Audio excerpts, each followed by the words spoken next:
नमस्कार, स्वागत है आपका संसद टीवी पर। मैं हूं मनोज वर्मा और आप देख रहे हैं हमारा खास कार्यक्रम मुद्दा आपका। 1 फरवरी को वर्ष 2022-23 का बजट पेश किया जाएगा। केंद्रीय वित्त मंत्री निर्मला सीतारमण बजट पेश करेंगी। आम हो या खास, हर किसी की नज़र इनकम टैक्स स्लैब पर रहती है। इसलिए एक बड़ा सवाल हर बार उठता है कि क्या इनकम टैक्स स्लैब में हो सकता है कोई नया बदलाव। सवाल देश की अर्थव्यवस्था का भी है और कल्याणकारी योजनाओं का भी। तो मुद्दा खेती किसानी रोजी रोटी का भी है। इसलिए बजट में कर का मुद्दा खासा अहम रहता है। इसलिए बजट 2022-23 में कर के मोर्चे पर क्या हो सकता है और क्या अपेक्षा है, इसे जानना समझना जरूरी है।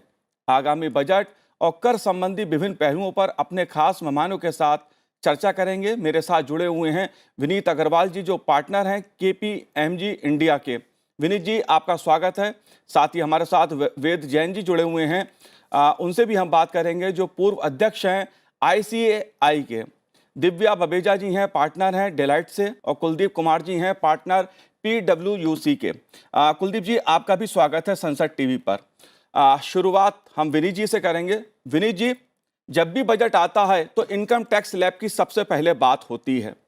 कोरोना की महामारी से अर्थव्यवस्था के सामने जो चुनौती खड़ी हुई है पिछले 2 सालों में, वो जग जाहिर हैं। आप कैसे देखते हैं इस बार कर के मोर्चे पे सरकार क्या कर सकती है, क्या अपेक्षाएं हैं? देखिए, इस बार क्योंकि पैंडेमिक जैसा बहुत इंपॉर्टेंट चीज जो हुई है एंड वो काफी दुखदाई चीज हुई है, तो बहुत सारे एक्सपेक्टेशंस तो कोविड रिलेटेड बेनिफिट्स प्रोवाइड करने के हैं। फॉर एग्जांपल, जो लोगों ने खर्चा किया है, एक डिस्कशन चल रहा है कि जैसे सेक्शन 80 में डिडक्शंस का बेनिफिट दिया जाता है, क्या जो लोगों ने अपने लिए अपने फैमिली मेंबर्स के लिए खर्चा किया है, क्या एज अ सेपरेट डिडक्शन एक लाख रुपया पर व्यक्ति पर एसएससी ये दे दिया जाए जी। तो ये अच्छा रहेगा। इन एडिशन टू दैट, एक ये भी मुद्दा चल रहा है कि लीव ट्रैवल कंसेशन जो सब लोग के सैलरियों में होता था और लोग उसको अवेल नहीं कर पाए हैं बिकॉज ट्रैवल बंद है, तो सरकार ने एक स्कीम निकाली थी कि आप एसेट्स खरीद सकते हो जो जीएसटी पेड रहती हैं, और उस एसेट्स जो आप खरीदते हो उसका 1/3 आपको लीव ट्रैवल कंसेशन के लिए आपको एग्जेम्पशन का बेनिफिट मिल जाता था। जी। अब वो स्कीम लास्ट 1 ईयर से अभी नहीं है, तो अगर सरकार वो स्कीम को फिर से ला दे और उसको एक्सटेंड 2023 तक कर दे, तो इसमें सरकार को भी फायदा है और लोगों को भी फायदा है, क्योंकि लोगों को बेनिफिट मिलता है और सरकार को जीएसटी मिल जाएगा, साथ में कैपिटल एक्सपेंडिचर होता है जो देश के लिए हित में है। जी। अ, एक और डिडक्शन की मांग हो रही है कि स्टैंडर्ड डिडक्शन बढ़ाई जाए 50,000 रुपया से 1 लाख रुपया तक, जो कि बहुत अच्छा होगा देश के लिए। एंड ऑब्वियसली जो आपने शुरुआत करी थी अबाउट बेसिक डिडक्शंस और जो बेसिक स्लैब रेट की जो आपने बात करी थी, जी। वो हर साल इच्छा रहती है। और मैं तो ये कहूंगा कि क्योंकि 2.5 लाख से 5 लाख रुपया तक सिर्फ 5% ही टैक्स देना पड़ता है, तो सरकार सिर्फ 12,500 रुपया कलेक्ट कर पाती है। तो बहुत अच्छा मूव रहेगा कि अगर ये 2.5 लाख का जो लिमिट है उसको 5 लाख कर दिया जाए। जी। वेद जैन जी, पिछले साल के बजट में कोरोना संक्रमण के चलते आयकर का जो स्लैब है उसमें कोई बदलाव नहीं किया गया था। वित्त मंत्रालय ने बजट 2020 में भी सैलरी क्लास के लिए आयकर के 2 विकल्प दिए थे। ये विकल्प वित्त वर्ष 2022-21 से प्रभावी हैं। आप कैसे देखते हैं इसको? क्योंकि कर स्लैब की जब बात होती है, टैक्स स्लैब की जब बात होती है, तो कई तरह की मांग होती हैं, सवाल उठते हैं। देखिए क्या है, जब बजट आता है स्वाभाविक है कि जो टैक्स पेयर हैं वो उसमें कहीं ना कहीं अपनी कंसेशन और वर्किंग देखना चाहते हैं। और वित्त मंत्री का ये टारगेट रहता है कि कैसे रिसोर्सेज को जनरेट किया जाए ताकि देश के खर्चे को, कैपिटल एक्सपेंडिचर को और आगे आने वाले साल को कैसे इंफ्रास्ट्रक्चर को इम्प्रूव किया जाए। तो ये दोनों में एक बैलेंस करने की जरूरत होती है। तो आपका जो मेन जो अभी सवाल है कि भाई टैक्स स्ट्रक्चर के बारे में, तो एक बात मान के चलने वाली है कि 2.5 लाख रुपए का जो स्लैब है जी। वो पिछले 5 साल से नहीं बदला है। हालांकि 2.5 से 5 लाख वाले तक की इनकम में एग्जम्पशन दी हुई है, लेकिन जैसे ही 5 लाख से इनकम ऊपर जाती है तो वो टैक्स 2.5 लाख से शुरू हो जाता है। तो एक बड़ा मुद्दा ये था। 2020 में भी वित्त मंत्री जी ने एक नया स्लैब की स्ट्रक्चर दी जिसमें उन्होंने कहा एग्जम्पशन और डिडक्शन को विड्रॉ कर लिया जाएगा, वो नहीं लेंगे तो वो मिल जाएगा। लेकिन अनुभव ये रहा कि जो लास्ट ईयर का साल गया है, जो फाइनेंशियल ईयर 20-21 जिसकी रिटर्न 21-22 में फाइल हुई है, कि बहुत सारे लोगों ने उसको अवेल नहीं कर पाए हैं। उसका कारण ये था कि एग्जम्पशन डिडक्शन अपनी सोशल सिक्योरिटी के लिए सभी लोगों ने अवेल की हुई है, उससे कंट्रीब्यूशन जा रहे हैं, तो नहीं ले पाएंगे। जी तो इस बजट में इसीलिए ये सबसे ज्यादा डिमांड है कि भाई इन दोनों स्ट्रक्चर में कहीं ना कहीं सामंजस्य किया जाए, एग्जम्पशन और डिडक्शन भी मिल जाए और कुछ स्लैब भी बढ़ जाए। तो पहला जो मैं समझ रहा हूँ कि ये 2.5 लाख वाला स्लैब बहुत दिन से जो नहीं बदला है, उसको बढ़ा के कहीं ना कहीं 3 लाख रुपए तक तो जरूर लेके आ जाना चाहिए, सभी के लिए होना चाहिए। और दूसरा जो 2 तरह के स्लैब बनाए थे, एक एग्जम्पशन और डिडक्शन का और एक बिना एग्जम्पशन डिडक्शन का, इन दोनों में तालमेल करके एक कर देना चाहिए, जैसे कि सैलरीड एम्प्लॉयज भी लोअर डिडक्शन का बेनिफिट ले सके। जी क्योंकि देखिए, स्टैंडर्ड डिडक्शन सैलरी एम्प्लॉय को मिलती है, वो छोड़ना नहीं चाहेंगे। जो पीएफ का कंट्रीब्यूशन है उसकी डिडक्शन मिलती है, वो छोड़ना नहीं चाहेंगे। सैलरीड एम्प्लॉय का हाउसिंग लोन है, इंटरेस्ट का डिडक्शन मिलता है, वो नहीं छोड़ना चाहेंगे। एचआरए मिलता है, वो नहीं छोड़ना चाहेंगे, क्योंकि ये सारी एग्जम्पशन चली जाती हैं। तो सैलरीड क्लास को बाय एंड लार्ज उसका जो नया स्लैब बनाया था, स्ट्रक्चर बनाया था, उसका बेनिफिट नहीं मिला है। तो उसको देने के लिए दोनों में लाना जरूरी है। और साथ ही साथ जो सबसे ज्यादा जरूरी है, जैसे कि अभी विनीत जी ने कहा कि सवाल ये है कि कोरोना से हमें we have to learn something कि कोरोना से क्या हुआ है। जी तो मेडिकल के ऊपर जो एक्सपेंसेस बढ़ गए हैं, हर को इंकर करना पड़ रहा है। तो पहले मेडिकल रिइंबर्समेंट की डिडक्शन हर एम्प्लॉय को मिलती थी, अगर एम्प्लॉयर उसको रिइंबर्स करता था, उसको रेस्टोर करने की कहीं ना कहीं जरूरत है। दूसरा लेसन ये है कि अब बहुत सारे एम्प्लॉय को घर से काम करना पड़ा है, जिसे वर्क फ्रॉम होम का जी कल्चर हो गया है, और एम्प्लॉय को अपने खर्चे करने पड़ते हैं, तो उसके नाम का भी अलाउंस की कहीं ना कहीं डिडक्शन लानी पड़ेगी। तो ये सारी चीजें हैं जो मुझे लगता है वित्त मंत्री जी 1 फरवरी 2022 को इस इशू पे कहीं ना कहीं एड्रेस करेंगे और कुछ ना कुछ छूट जरूर देंगे। जी बिल्कुल। एक ये बड़ी मांग उभर के सामने आई है, वर्क फ्रॉम होम को देखते हुए भी मांग उठ रही है। दिव्या जी, कोरोना ने हमारे जीवन को बहुत प्रभावित किया है, अर्थव्यवस्था को प्रभावित किया है, कामकाज के तरीके में बदलाव किया है, इसके चलते खर्चे भी बढ़े हैं। आप कैसे देखती हैं, क्योंकि वर्क फ्रॉम होम जो लोग करते हैं उनकी एक डिमांड हो रही है कि कुछ और राहत दी जाए, कुछ और छूट दी जाए। नहीं, बिल्कुल, मैं जो वेद जी और विनीत जी ने बोला है, मैं उनसे बिल्कुल सहमत हूँ कि पिछले 1-2 साल से लोगों ने काफ़ी वर्क फ्रॉम होम किया है और उससे काफ़ी खर्चे भी बढ़े हैं, चाहे वो इलेक्ट्रिसिटी का खर्चा हो, चाहे वो फर्नीचर का हो और दूसरे खर्चे हों। तो उससे ये है कि खर्चा तो हुआ है, तो डिमांड ये है कि एटलीस्ट कम से कम 50,000 तो देना चाहिए एडिशनल वर्क फ्रॉम होम का खर्चा, ताकि का बेनिफिट, ताकि ये सारे खर्चों का जो एम्प्लॉयी ने स्पेंड किया है, उसका उनको कुछ बेनिफिट हो सके। जी जी। दिव्या बाबूजा जी, अभी हम कर संबंधी बात कर रहे थे। अगर कारोबारियों की दृष्टि से मैं समझना चाहूं, तो आप क्या अपेक्षा करते हैं सरकार से इस बार? सी स्लैब्स के बारे में तो वेद जी और विनीत जी बोल चुके हैं। जी एक चीज जो सरकार को और सोचनी चाहिए, अब जो कॉर्पोरेट टैक्स रेट है वो 25% कर दिया था, और जो इंडिविजुअल के लिए आदमी जो रेट है इंडिविजुअल्स का, वो अभी भी हाईएस्ट 30% है। तो एक ये भी अपेक्षा है या डिमांड है कि ये 30 को कम करके 25 कर देना चाहिए, ताकि कुछ बेनिफिट मिले। दूसरा, स्टैंडर्ड डिडक्शन का तो सब बोल ही हैं, तो एक स्लैब रेट्स को किसी तरह वो अगर या तो मैक्सिमम रेट को बढ़ा दिया जाए जिससे कि वो बेनिफिट मिल जाए, या लोअर रेट 2.5 लाख को बढ़ा दिया जाए, या टैक्स रेट को 30 से 25 कर दिया जाए, तो एटलीस्ट कुछ बेनिफिट मिल जाएगा टैक्स पेयर को। जी। कुलदीप जी, आपसे भी मैं जानना चाहूंगा, वर्क फ्रॉम होम ये एक बड़ा मुद्दा है। ज्यादातर कर्मचारी जो हैं वो घर से भी काम कर रहे हैं अब, खासतौर से प्राइवेट सेक्टर की अगर मैं बात करूं, गवर्नमेंट सेक्टर की बात करूं, तो काम करने का तरीका बदला है। आप क्या अपेक्षा कर रहे हैं? नहीं, बिल्कुल ठीक कहा आपने। और अगर आप देखेंगे कि चाहे हम हमारा अपना ऑर्गेनाइजेशन है, चाहे हम अपने आसपास भी देखते हैं, जी तो मुझे नहीं लगता कि ये जो वर्क फ्रॉम होम का कोई ये टेम्परेरी फीचर रहने वाला है। तो ये तो अब हमारे आगे वर्किंग क्लास का एक नया मॉडल एक तरह से ये लागू हो जाएगा। पर सबसे अच्छी बात ये है कि हमारी सरकार जो है वो सुनती है, वो करती है। जैसे कि पिछली बार कोरोना आया तो उन्होंने एलटीसी के लिए उन्होंने बोला कि अगर आप इसके लिए खर्चा करोगे तो आपको डिडक्शन मिल जाएगी। तो मेरे ख्याल से इस बजट में सरकार को डेफिनेटली इस बारे में कुछ ना कुछ देना चाहिए। अब देखिए, जब लोग घर से काम करते हैं, उनको अपना 8 घंटे घर से काम करना पड़ेगा, अपना एसी चला के रखना पड़ेगा, उनका इलेक्ट्रिसिटी का खर्चा बढ़ता है, उनके लिए इंटरनेट की जो खर्चा बढ़ेगा, उनको अपने ऑफिस सेटअप करना है, टेबल लेना है, कुर्सी लेना है, या उनको लैपटॉप लेना है। तो काफी कंपनियों ने इस बारे में खर्चा अपने एम्प्लॉइज को दिया है, जो कि लोगों ने उस पर काफी अपना टैक्स पे किया है। मेरे ख्याल से जैसे कि अगर अब आजकल हम ऑफिस जाते हैं तो हमें घर से कम्यूट करने के लिए कन्वेंस है, तो reimbursement for conveyance for commuting from home to resident, उस पर कोई टैक्स नहीं लगता है। तो जी मेरे ख्याल से अब सरकार को सोचना पड़ेगा किस तरह से एक फैसिलिटी दी जाए ताकि इंप्लॉय इनकरेज हो घर से काम करने के लिए, और ये वाला मॉडल जो ऑर्गेनाइजेशन है वो बड़े आराम से इसको अडॉप्ट कर जाए। और हमें ये भी नहीं भूलना चाहिए कि काफी सारी ऑर्गेनाइजेशन है जिन्होंने अपना वर्क स्पेस खाली कर दिया, जिसके बाद जैसे मान लो आज कोई 1 लाख स्क्वायर फीट या कुछ एरिया था, उन्होंने अपना आधा एरिया वेकेट कर दिया, उनका खर्चा कम हो गया, लेकिन उनको अपने एम्प्लॉय को सपोर्ट करने के लिए खर्चा करना पड़ रहा है।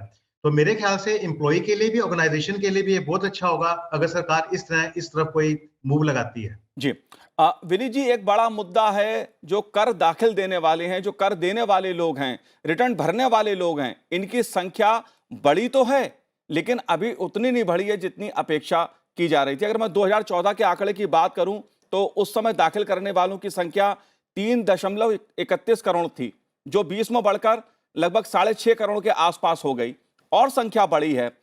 लेकिन इसमें एक बड़ा मुद्दा यह है कि 90% जो करदाता हैं जिनकी कर योग आमदनी 10 लाख से कम है। इस पहलू को आप कैसे देखते हैं? ये आपने बहुत अच्छा सवाल पूछा, और बट इसको हमको 2-3 एस्पेक्ट्स में देखने चाहिए। जी वाइल 5.89 करोड़ लोगों ने अपनी रिटर्न फाइल करी इस दिसंबर में, जो कि अगर मेरे से पूछा जाए करीब 6 करोड़ इज ए काफी अच्छी संख्या है। ये और बढ़ाई जा सकती है, हाँ ये बढ़ाई जा सकती है। जी बट जो दूसरा एस्पेक्ट है जो और भी ज्यादा इंपॉर्टेंट है, मैं ये बोलूंगा कि टोटल डायरेक्ट टैक्स कलेक्शन इस साल 60% इंक्रीज हुआ है। उस डायरेक्ट टैक्स कलेक्शन जो 10.8 लाख करोड़ है, उसमें 4.7 करोड़ पर्सनल टैक्स कलेक्शन, तो मतलब 44% of this money is actually on account of personal income tax जो कलेक्शन हुआ है। जी सो हम बोले जितना परसेंटेज इंक्रीज हुआ है डायरेक्ट टैक्स कलेक्शन में, वो भी अपने आप में एक बहुत सिग्निफिकेंट चीज डिस्प्ले कर रहा है। तो हम अगर दोनों को मद्देनजर रख के देखें तो मैं बोलूंगा कि हमारा देश धीरे धीरे मोर कॉम्प्लायंट होता जा रहा है इन टर्म्स ऑफ जो भी इनकम आता है उस पर टैक्स पे करने के लिए। जी वेद जैन जी, आप कैसे देखते हैं? क्योंकि 10 लाख से कम है जो कर योग आमदनी है लोगों की, 90% लोग ऐसा रिटर्न भरते हैं। देखिए, ये एक विषय है जिसके बारे में चिंता है और जिसके बारे में हमें एनालिसिस करने की जरूरत है। जी और अगर आप पूरा डेटा एनालिसिस करेंगे तो मेरा ऐसा मानना है कि जैसे जैसे डिजिटाइजेशन और कंप्यूटराइजेशन बढ़ता जा रहा है, नंबर ऑफ टैक्स पेयर भी बढ़ेंगे और जो रिटर्न्स हैं उसकी इनकम एक्यूरेट आएगी। देखिए, आज की डेट में इनकम टैक्स डिपार्टमेंट के पास आज हर व्यक्ति का लगभग बैंक के बारे में कंप्लीट डिटेल अवेलेबल है। तो ये मान के चलना चाहिए कि जो बैंक में आपकी ट्रांजैक्शन हो रही है वो सारी आज की डेट में इनकम टैक्स के रडार पर है। इसी तरह से जो और आप ट्रांजैक्शन ऑनलाइन कर रहे हैं वो भी सारी रडार पर है। जी जहां आप निवेश करते हैं, इन्वेस्टमेंट करते हैं, जहां आप शेयर परचेज करते हैं, कोई खर्चा करते हैं, क्रेडिट कार्ड है, जो होटल का खर्चा है, चाहे एंटरटेनमेंट का है, वो भी सारा रडार पे है। सोशल मीडिया पे भी जो आप अपने आप को प्रोजेक्ट करते हैं वो आ रहे हैं। तो इससे मुझे लगता है कि ओवर ए पीरियड कंप्लायंस बढ़ा है, लेकिन इसमें और भी सुधार हो सकता है कि भाई नंबर ऑफ टैक्स पेयर कितने हम बढ़ा सकते हैं। लेकिन मैं एक बात जरूर यहाँ कहना चाहूंगा कि नंबर ऑफ टैक्स पेयर हमें अपने देश की ओवरऑल जीडीपी को देखते हुए ध्यान में रखना चाहिए। हमारी जो पर कैपिटा जीडीपी है वो लगभग 1,20,000-1,30,000 रुपए पर पर्सन आती है जी और थ्रेशोल्ड एग्जम्पशन 2.5 लाख रुपए की है। तो नंबर ऑफ टैक्स पेयर तो बढ़ाए जा सकते हैं, लेकिन इस बात को भी ध्यान में रखना पड़ेगा कि बहुत सारे लोग पॉपुलेशन के आज की डेट में भी ऐसे हैं जिनकी रियल इनकम आज की डेट में जो थ्रेशोल्ड एग्जम्पशन है इनकम टैक्स उससे काफी कम है। तो इन बात को ध्यान में रखते हुए जिस ढंग से आज की डेट में कंप्यूटराइजेशन चल रहा है, आपने देखा होगा जैसे जीएसटी में भी बहुत सारे सवाल आए थे जो टैक्स की चोरी में, जी तो उन्होंने जब से ई वे बिल बनाया, ऑनलाइन किया, तो काफी हद तक चोरी रुक गई और काफी लोग जीएसटी के कंप्लायंस बढ़ गए हैं। उसी तरह से इनकम टैक्स में भी बहुत तेजी से वर्किंग हो रही है और सारा कंप्यूटर पे हो रहा है।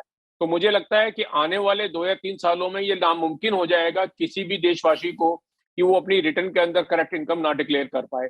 तो ये जो फिगर है 10 लाख से कम जो लोग टैक्स पेयर हैं, ये फिगर भी सब्सटेंशियली बढ़ जाएगी आने वाले 2-3 सालों में, मेरा ऐसा मानना है। जी वेद जी, मैं एक सवाल आपसे और समझना चाहता हूं क्योंकि ये भारत की इकोनॉमी के साइकिल को तेज करने का मुद्दा है। सरकार को खपत और बचत दोनों को ध्यान में रखने की जरूरत है। क्या करना क्या चाहिए, इसमें सुझाव क्या है आपका? देखिए, सुझाव क्या है, ये दो चीजें बड़ी इंपॉर्टेंट हैं। एक तो जो सरकार को अपना खर्चा चलाने के लिए, इंफ्रास्ट्रक्चर डेवलप करने के लिए, कैपिटल एक्सपेंडिचर करने के लिए रिसोर्सेज चाहिए, और रिसोर्सेज टैक्सेस के थ्रू ही आएंगे, इनकम के थ्रू आएंगे, लोन्स के थ्रू नहीं आएंगे, क्योंकि फिर फिस्कल डेफिसिट के प्रेशर आता है। फिस्कल डेफिसिट बढ़ता है तो महंगाई बढ़ती है। दूसरा ये कारण है कि अगर मैं टैक्स पेयर के हाथ में ज्यादा पैसे छोड़ता हूं तो उससे मेरी इकोनॉमी की मल्टीप्लायर इफेक्ट आता है, क्योंकि वो खर्चा करेगा तो उसके हिसाब से बाजार में इकोनॉमी प्रोपेल होगी तो और टैक्सेज आएंगे। तो इन दोनों में कहीं ना कहीं बैलेंस बढ़ाया जाता है। तो हर बजट में ये कोशिश की जाती है कि इन दोनों के बीच में एक बैलेंस स्ट्रक किया जाए, कि जहां टैक्स पेयर के हाथ में कुछ इनकम बढ़ा दी जाए ताकि वो खर्चा करे तो इकोनॉमी को प्रोपेल हो। एट द सेम टाइम ये भी जरूरी है कि मैं इतना टैक्स भी कलेक्ट हो जाए जितना कि आज की डेट में देश की अर्थव्यवस्था को और देश के खर्चे चलाने के लिए जरूरी हो जाए। जी 2020-21 के हमने आंकड़े देखे जिसमें हमें बहुत बड़ा चैलेंज आया, फिस्कल डेफिसिट बढ़ गया, टैक्स कलेक्शन बहुत गिर गई। 21-22 बहुत अच्छा साल रहा है टैक्स के हिसाब से, इनकम टैक्स की, जीएसटी की कलेक्शन बहुत अच्छी है। और इस साल इसलिए 2022 के बजट में वित्त मंत्री जी के पास काफी हद तक एक स्कोप अवेलेबल है और काफी एक वो एरेना अवेलेबल है कि जो उसके साथ आज की डेट में इकोनॉमी को प्रोपेल करने के लिए बहुत कुछ कर सकती हैं। तो इसीलिए कोशिश है कि अगर टैक्स पेयर के हाथ में कुछ और कंसेशन छोड़ दी जाएंगी, जैसे हम work for home, standard deduction या एग्जम्पशन की बात कर रहे हैं, उससे एक हमें तो लगता है कि शायद रिवेन्यू गिर जाएगा जो उनसे रिवेन्यू आता है, लेकिन वो जो पैसा टैक्स पेयर के हाथ में जाता है जी वो खर्चा करता है तो इकोनॉमी प्रोपेल होती है, इकोनॉमी और बढ़ती है आगे। वो जो खर्चा करेगा कोई ना कोई इसकी इनकम होगी, दूसरे आदमी की उसकी इनकम होगी तो वो टैक्स देगा, वो उसके हाथ में पैसे आएंगे तो वो और खर्चा करेगा। तो ये इकोनॉमी का एक प्रोपल्शन है जो चलता है, जिसे हम मल्टीप्लायर इफेक्ट कहते हैं। तो ये कहीं ना कहीं इस साल वित्त मंत्री जी पूरा जोर लगा कर होगा तो 2022 में, क्योंकि कलेक्शन 2021-22 की बहुत अच्छी आ रही है। और जैसे आंकड़े आ रहे हैं कि जो कोरोना की वजह से ये वेव 1, वेव 2, वेव 3 की वजह से जो इकोनॉमी पे इम्पैक्ट पड़ा है, ऐसा मान के चलना चाहिए कि 2022-23 में शायद वर्ष ऐसा होगा जो कोरोना फ्री होगा। अगर कोरोना फ्री होता है तो अभी भी जो बहुत बड़े सेक्टर हैं, पर्टिकुलरली हॉस्पिटलिटी है, एंटरटेनमेंट है, एविएशन है, जी स्पोर्ट्स हैं, स्कूल्स हैं जो बंद थे लगभग 2020, 21, 22 में, अगर वो सब खुल जाते हैं तो देखिए इकोनॉमी को कितना बड़ा प्रोवल्शन आएगा। अगर वो आता है तो नेचुरली ये स्वाभाविक है टैक्स कलेक्शन में इंप्रूव होगी, और जी टैक्स कलेक्शन इंप्रूव होगी तो वित्त मंत्री जी को स्कोप मिलता है कि वो और छूट दें और लोगों के हाथ में पैसा छोड़ें और ताकि और इकोनॉमी को बढ़ाया जी जा सके। दिव्या बवेजा जी, मैं आपसे ये समझना चाहता हूं कि अगर कोविड की हम बात कर रहे हैं, ठीक है, सरकार ने देश की अर्थव्यवस्था को संभालने के लिए तमाम कदम उठाए, जो कारोबारी हैं, उद्योग जगत है, उसकी भी अपेक्षा बजट से रहती है। लेकिन अगर देखा जाए कोविड के कारण जो लॉकडाउन हुआ, तमाम तरह की जो चुनौतियां खड़ी हुई, उसके सामने आर्थिक संकट कारोबारियों के सामने, उद्योग जगत के सामने भी खड़ा हुआ है। आप उद्योग जगत और कारोबारी की दृष्टि से कैसी अपेक्षा कर रहे हैं? उद्योग जगत और कारोबारों के तरीकों से ये जरूरी है कि जो उनको नुकसान हुआ है उसकी भरपाई के लिए गवर्नमेंट को कुछ टैक्स कंसेशन देने चाहिए। जैसे वेद जी ने बोला या पहले विनीत जी ने बोला या कुलदीप जी ने भी बोला कि दो तरीके, एक तो एम्प्लॉय होता है जो खर्चे करता है, दूसरा है जो जिनका अपना बिजनेस होता है, जी उनको भी जो नुकसान हुआ है तो जो बेनिफिट गवर्नमेंट देगी, चाहे वो कर के रूप में हो, चाहे वो टैक्स रेट थोड़ा कम हो या कोई डिडक्शन बढ़ा दे, उस हिसाब से बहुत जरूरी है। एक और सेक्टर जो बहुत इम्पैक्ट हुआ है वो हुआ है जैसे रियल एस्टेट सेक्टर। तो जैसे लोगों ने होम लोन लिए हुए हैं, उनका आगे जो प्रॉब्लम हो रही है, तो एक चीज हो गवर्नमेंट कर सकती है कि इन लोगों के लिए थोड़ा होम लोन का इंटरेस्ट का जो वो है सेल्फ ऑक्यूपाइड प्रॉपर्टी का, वो इंटरेस्ट रेट बढ़ा दे। और दूसरे जो कर बाकी, अगर सरकार थोड़ा कर को जैसे 25 से 30 का अगर 25% होता है या ऐसे कंसेशन देती है तो ऑटोमेटिकली थोड़ा टैक्स कम होगा, लोगों के हाथ में पैसा ज्यादा आएगा, जिससे कि वो आगे इन्वेस्टमेंट कर सकेंगे और उनको जो जो भी नुकसान हुआ है उसकी कुछ ना कुछ भरपाई हो सकेगी। तो ये कुछ तरीके हैं जो सरकार को देखने चाहिए। जी कुलदीप जी, सरकार ने समय समय पर लोगों की अर्थव्यवस्था को संभालने के लिए, लोग आर्थिक रूप से मजबूत हों, जो उनके सामने चुनौती खड़ी हुई है उससे उन्हें थोड़ी सी राहत मिल सके, इसके लिए सस्ते कर्ज की और भी कदम बढ़ाया। आप कैसे देखते हैं सरकार की इस योजना को? देखिए, उन्होंने काफी कर्ज दिया है, लेकिन मेरे हिसाब से कर्जा देने की बजाय उनके हाथ में कैसे इनकम और बढ़ाई जाए, ये बड़ा जरूरी है। जी देखिए, हमें दो चीजों का ध्यान रखना पड़ेगा। जैसे भी हम इस कोविड सिचुएशन से निकलेंगे, जो इंडिया की ग्रोथ प्रोजेक्शन है, चाहे वो IMF है या जो बाकी कंट्रीज है, काफी अच्छी प्रोजेक्शन है। तो मेरे हिसाब से इस समय इस चीज की, और दूसरा, सरकार ने गरीबों को फ्री राशन, उनके ऊपर काफी उन्होंने जी सोसाइटी को, पूरे कंट्री को सपोर्ट किया है। तो मेरे ख्याल से कैसे इन्वेस्टमेंट बढ़े, कैसे लोगों के हाथ में और पैसा डाला जाए, इस पे फोकस होगा।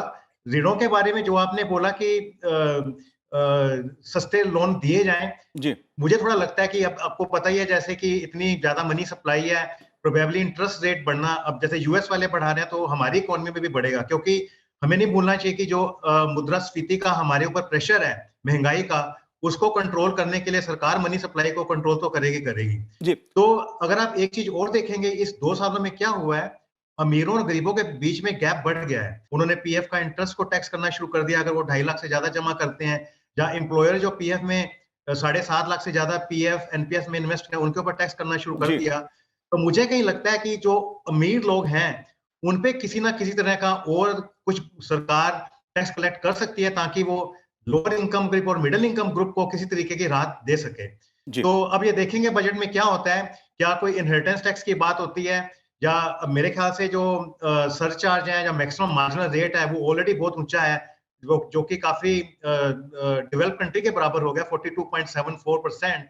तो पर मेरे ख्याल से गवर्नमेंट अभी भी इन चीजों को ढूंढेगी कि कैसे जो पर पर्सन टैक्स का जो रेवेन्यू कैसे बढ़ाया जाए, और उसके लिए जो उनका फोकस हायर इनकम ग्रुप और या अमीर लोगों पे रहेगा, जबकि गरीबों को उनको किसी ना किसी तरीके से रिलीफ देने की कोशिश की जाएगी। जी बिल्कुल बिल्कुल मैंने सस्ते कर्ज की बात इसलिए की क्योंकि मुद्रा लोन के जरिए तमाम कारोबारियों को जो छोटे बड़े मध्यम दर्जे के कारोबारी हैं उनको संभालने की कोशिश की गई है ताकि उनको कुछ राहत मिल सके। लेकिन विनीत जी, जब भी बात हम बजट की करते हैं तो महंगाई का एक सवाल आता है। मैं दो बातें आपके सामने रखता हूं। ये बात ठीक है, कुछ महंगाई बढ़ी है, कुछ चीजों पर महंगाई बढ़ी है, लेकिन लेकिन लेकिन एक हाउसिंग सेक्टर ऐसा है जिसमें रेट ऑफ इंटरेस्ट लगातार कम हुआ है। तो ये दो मुद्दे हैं सामने, और साथ में एक मैं और आपसे जानना चाहता हूं, महिलाओं के लिए टैक्स छूट की बात हर बार होती है, इसे आप कैसे देखते हैं? दोनों ही बहुत अच्छे सवाल हैं मनोज जी। देखिए, हाउसिंग सेक्टर अगर आप फाइनेंस मिनिस्टर के नजरिया से देखा जाए तो उसका दो इम्पैक्ट होना चाहिए जब भी आप बजट में कोई चेंज लाओ। एक तो हाउसिंग सेक्टर का बूम होना चाहिए, और दूसरा इंडिविजुअल को बेनिफिट मिलना चाहिए, तभी वो अपने पैसे हाउसिंग सेक्टर में लगाएगा। जी माना इंटरेस्ट रेट वगैरह काफी कम हुए हैं, बट जिस हिसाब से हाउसिंग सेक्टर बढ़ना चाहिए उस हिसाब से हाउसिंग सेक्टर का ग्रोथ नहीं हुआ है। सो मेरे हिसाब से तो और बेनिफिट्स देने चाहिए, बिकॉज ऑब्जेक्टिव सिर्फ थोड़ा सा टैक्स बेनिफिट देने के बजाय ऑब्जेक्टिव ये होना चाहिए कि मैं हाउसिंग सेक्टर पर से को कैसे ऐसा बेनिफिट दे सकूं कि इकोनॉमी का बूस्ट हो जाए ऑल टुगेदर। जी तो मुझे लगता है कि वित्त मंत्री अफोर्डेबल हाउसिंग को बहुत प्रमोट कर रही हैं। वो इस साल भी और प्रमोट करें, which is which is in the best interest of everyone. ये तो एक चीज हुई। जो आपका दूसरा सवाल था जो वुमेन रिलेटेड, जी वुमेन रिलेटेड मुझे तो ऐसा लगता है कि बहुत टाइम के बाद टैक्स रेट सिमिलर किया गया था। पहले एक कंसेशन होता था वुमेन के लिए। मेरा प्रपोजिशन तो ये रहेगा कि टैक्स रेट सेम रखा जाए, आदमी लोग के लिए भी और औरत लोग के लिए भी। वो कंधे से कंधा मिला के चल रही हैं, तो उन्हें डिसरेस्पेक्ट नहीं करना चाहिए इस मामले में। पर एक काम किया जा सकता है कि कुछ ऐसे बेनिफिट दिए जा सकते हैं जिस हिसाब से वुमेन लोग को ज्यादा एसेट्स और मिले उनके उनके कंट्रोल में। फॉर एग्जांपल, जैसे जैसे अगर एक वुमेन फिक्स डिपॉजिट करती है जी तो उसको ज्यादा इंटरेस्ट का बेनिफिट मिले। एक जैसे स्टैंप ड्यूटी रेट में डिफरेंस है वुमेन लोग के लिए, तो थोड़ा और घटाया जाए। इससे और एसेट्स अगर उनके नाम पे होंगे तो वो और ज्यादा एम्पावर होगी। तो जी मेरे हिसाब से ये अप्रोच ज्यादा बेटर रहेगा जी फॉर वुमेन एम्पावरमेंट। वेद जी, बस आखिरी सवाल आपसे, और बहुत संक्षेप में उत्तर आपसे चाहता हूं मैं, क्योंकि डिजिटल लेन देन है वो देश में बड़ा है, इसका चलन बड़ा है, लोग अब इसका बढ़ चढ़कर इस्तेमाल करते हैं। इसमें आप कैसे संभावनाओं को देख रहे हैं बजट में? देखिए, बजट में हमें ये मान के चलिए कि डिजिटल इंडिया बहुत तेजी से प्रोग्रेस किया है। जी 2016 के बाद आप देखिए कि ट्रांजैक्शन बहुत बढ़ गई हैं, और कोरोना ने तो एक बड़ा लेसन दिया है कि डिजिटल ट्रांजैक्शन के बारे में कितना बेनिफिशियल रहा है। तो आज की डेट में इनकम टैक्स में एक छोटा सा प्रोविजन है जिसके अंदर वो टैक्स रेट कम किया जाता है, इनकम आपकी 6% मानी जाती है 8% के बजाय में। इसके अलावा डिजिटल पेमेंट में देखिए इनकम टैक्स में कोई मुझे नहीं लगता कि बहुत बड़ी कोई छूट आने वाली है, अगर आने वाली है इस बारे में। लेकिन इवन अदरवाइज आप देखेंगे कि डिजिटल इंडिया का बेनिफिट इन जीएसटी में अदरवाइज भी आ रहा है। जो आज की डेट में जीएसटी के रेट वगैरह की जो कैलकुलेशन हो रही है, जो वर्किंग हो रही है, वो इसी वजह से हो रही है कि डिजिटल इंडिया होने की वजह से बहुत सारी ट्रांजैक्शन कैप्चर हो जाती हैं। मेरा ऐसा मानना है कि जैसे जैसे रिवेन्यू की पोजीशन और इम्प्रूव करेगी और डिजिटल इंडिया की वजह से ही करेगी, वो इम्प्रूव करेगी, तो ऑटोमेटिकली उसका बेनिफिट आना शुरू हो जाएगा। लेकिन अगर ये सोच के चलें कि कोई वित्त मंत्री जी डिजिटल पेमेंट के बारे में एक स्पेशल कंसेशन अनाउंस करेंगी, मुझे नहीं लगता इस बजट से इस बारे में उम्मीद की जा सकती है इसके बारे में। देखिए तो ये एक नेचुरल चीज है, क्योंकि अदरवाइज डिजिटल इंडिया की बहुत तेजी से प्रोग्रेस हो रही है और सारी ट्रांजैक्शंस कैप्चर की जा रही हैं। जी, जाहिर सी बात है कि केंद्रीय वित्त मंत्री निर्मला सीतारमण जी क्या अपने खजाने से लोगों को देंगी, देश को देंगी, वो तो पहली फरवरी को पता चलेगा जब बजट पेश किया जाएगा। बहरहाल जो अंतर्राष्ट्रीय एजेंसियां हैं, आर्थिक एजेंसियां हैं, उनकी अगर रिपोर्ट्स को माना जाए तो देश की जो अर्थव्यवस्था है वो मजबूती के साथ, तेज गति के साथ एक सही दिशा में जा रही है। आप चारों ने हमसे बात की, आपका बहुत बहुत शुक्रिया, बहुत बहुत धन्यवाद हमसे बात करने के लिए। तो आज हमारे इस कार्यक्रम में इतना ही। मुझे दीजिए आज्ञा। नमस्कार।